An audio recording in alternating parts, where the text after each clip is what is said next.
Salut à tous et à tous. Salut à tous et à tous, c'est Playboy pour une nouvelle JV de TV. Aujourd'hui, pardon, ça sera une JV de TV un peu différent.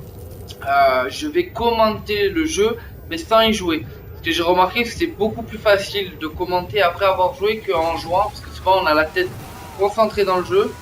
Donc voilà, donc je vais regarder dans cette direction en même temps la vidéo de Rise et vous expliquer.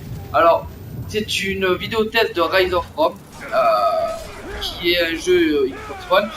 C'était la promesse de Crytek, c'était le jeu soi-disant qui allait révolutionner la Xbox One, qui allait montrer les capacités de la console.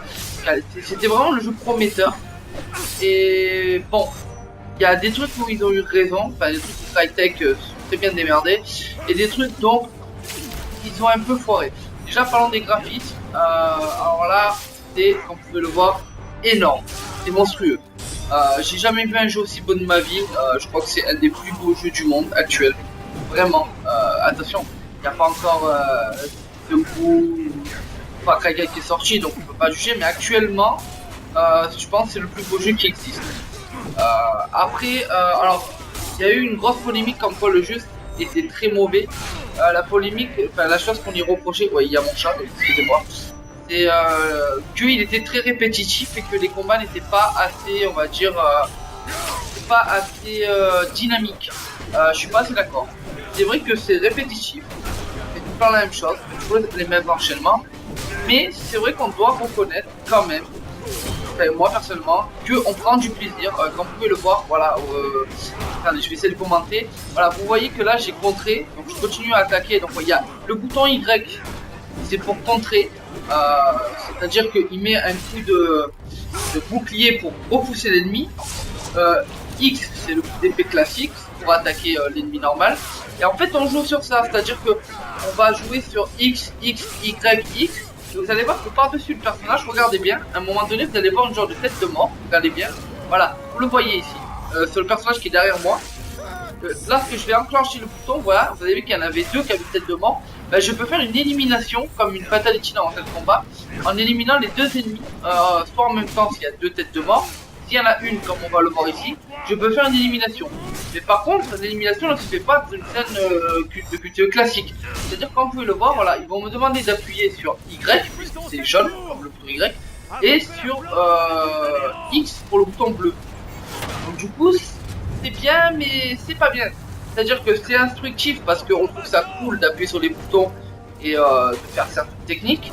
Mais en même temps, c'est vrai que c'est toujours répétitif, on fait toujours la même chose, toujours X, X, Y, Y, X, et on fait l'enchaînement de base. Alors vous avez une scène très mythique qui a été présentée pendant le 3 à plusieurs reprises. C'est la fameuse scène où on a le pied tortue, ce qu'on appelle la position de tortue, c'est-à-dire qu'on met son armure au niveau de la tête pour contrer les flèches. Et en fait le but est d'avancer, de appuyer sur Y pour balancer les... vos ennemis balancent, enfin vos alliés balancent des torches, des lances, et se protéger quand on nous attaque.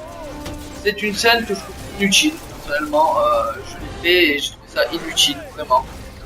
C'est pas que c'est nul, c'est que c'est bien la première fois, mais au bout de 4 fois c'est glaçant. Bref, je vais pas m'attarder, la bande son est géniale, je vais couper court parce que la vidéo j'ai pas envie qu'elle dure 10 minutes. Franchement, la vidéo et la bande son est géniale, les voix françaises sont géniales, il y a vraiment tout qui est génial. Vraiment, si je lui mettrais une note, je lui mettrais un 15. Maintenant, pourquoi j'en enlevais 5 sur 20? Enfin, c'est les 5 points, ben, déjà c'est pour la répétitivité. L'histoire elle est pas mauvaise, mais c'est toujours la même. Enfin, c'est toujours les mêmes histoires qu'on peut retrouver dans n'importe quelle série ou film sur Rome ou sur les Romains. Voilà, bref, je vais couper court. Voilà, moi je vous le conseille vraiment. C'est un jeu à posséder sur la Xbox One, on doit le posséder de toute façon. C'est un jeu que je vous le conseille vraiment. Je sais que c'était très court, c'est pas une vidéo test, je vais déjà expliquer. C'est juste 5 minutes d'expliquer comment le jeu marche, comment il est. Et je ferai une vidéo test beaucoup plus approfondie avec beaucoup plus de détails, où j'appellerai ça une vidéo test, ça c'est plutôt une vidéo de découverte, qui est à peu près ce que c'est. Vous avez une vidéo de gameplay comme vous l'avez vu ici. Et voilà, sur ce je vais vous laisser, c'était Playboy. J'espère que la vidéo vous aura plu, elle a été très courte je le sais. Mais voilà, j'en ferai une meilleure, sur ce je vous laisse.